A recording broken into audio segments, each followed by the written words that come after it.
Mottek and Money continues here in 790 KABC. Joining us live now, Gene Seroka, the Executive Director of the Port of Los Angeles, the busiest container port in North America. Gene Seroka, thank you very much for taking the call here this afternoon. Good afternoon, Frank. Looks like you got some big news there on container activity. I understand you've shattered records there. Give us an update on what's happening there at the port. Well, Frank, it's been a roller coaster of a year with trade policy and tariffs emanating out of Washington, but the Port of Los Angeles has answered the bell every time. And in the month of July, we had our all-time best month in the 117-year history at the Port of Los Angeles. Over 1 million container units moved in and out by these great dock workers at the ILWU.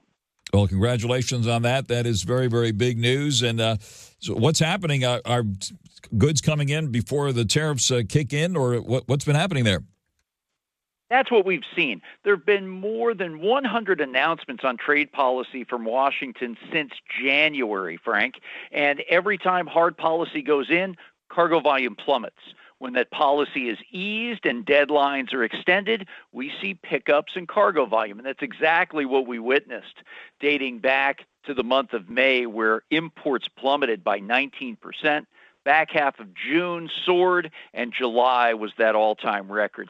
August looks good right now from an import volume standpoint, but after that, I believe will show to have enough inventory in the country where the back end of the year may be a little bit lighter than we're normally used to seeing.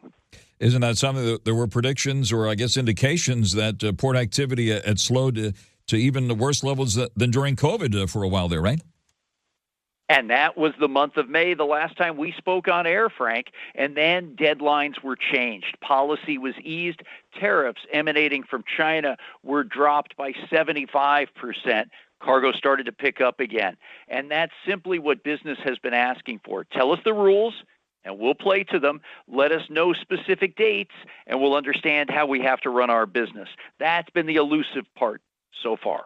On the air live with the Executive Director of the Port of Los Angeles, Gene Seroka. There were concerns, I think, last time we spoke that there could be empty shelves for the holidays and all that. Is that still a concern? Are things coming in, and what's the holiday season looking like here? It's my view that we'll still see higher prices and fewer selections because retailers aren't gambling. They're not bringing in so much inventory that they'll have to perform different looks towards the end of the year and even mark down with deep discounts on products that don't sell. So looking at the consumer and our willingness to buy is the biggest question on the retailer's mind right now. On the air live with the Director of the Port of Los Angeles, Gene Seroka. Looks like the India tariffs have kicked in. President Trump has hit India with 50% tariffs. So what impact, if any, are you seeing at this point? Although India is not a large origin country for the Port of Los Angeles, it still gets felt.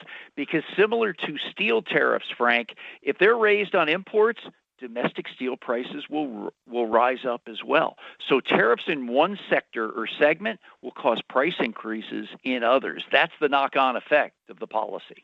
And you're still watching what's happening with China. That dust still has not settled, right? That's right. The effective tariff is still 55%. I've got an auto parts importer here in the South Bay area that keeps me posted on his cargo business that is supplied to Ford Motor Company, General Motors, and Chrysler. Last week, he had containers land at the Port of Los Angeles. The effective tariff on his products was 97%. That's a 97% tax, or effectively doubling the cost of his products that are coming out of China for those big three car makers. On the live with Gene Seroka, the Executive Director of the Port of Los Angeles. I want to ask you another story that's come up this week. The LA City Council calling on the Port of Los Angeles police to join community members in documenting federal immigration enforcement activity in the harbor area with the goal of collecting evidence that could be submitted in court. This according to the Daily Breeze. Give us your reaction to that news. There has not been one incident on the port's harbor district property of 7,500 acres, and I give great credit to Head of Public Safety and Port Police Chief Tom Gazy. We're following law and procedures that have been in place here in the state of California and city of Los Angeles since the 1970s. Our port police, the finest in the nation, will maintain those postures. Thank you for that. And more cruise ships coming into the Port of LA. Can you give us an update on what's happening there with, of course, Princess Cruises still based here in the Los Angeles area?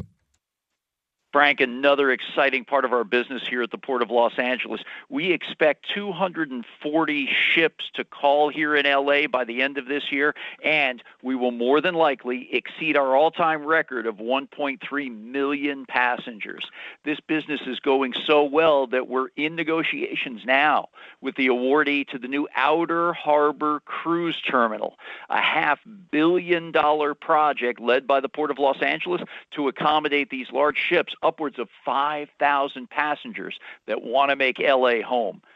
Super excited about this and can't wait to get started on the work for that Outer Harbor Cruise Terminal. That is very exciting, and I know from speaking to people in the cruise business, they're clamoring for bigger facilities to get the bigger ships in, but it looks like you've got some new ships coming into the Port of LA now.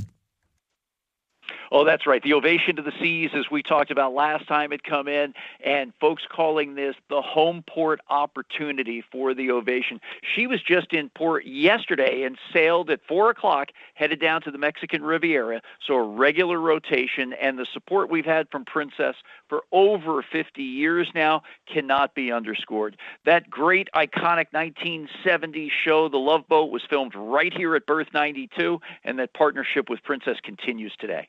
That's wonderful. Those reruns are very motivating to get people still on those ships. So that is very wonderful news. Well, thank you very much for that comprehensive update. We'll keep an open line to you on all the exciting things happening there at the port. Of course, one of the big economic engines here over Los Angeles. That is Gene Seroka, the executive director of the Port of Los Angeles. Thank you very much for taking the call live with us here this afternoon. Always a pleasure to join you, Frank. Talk soon. Thank you very much. Greatly appreciate it.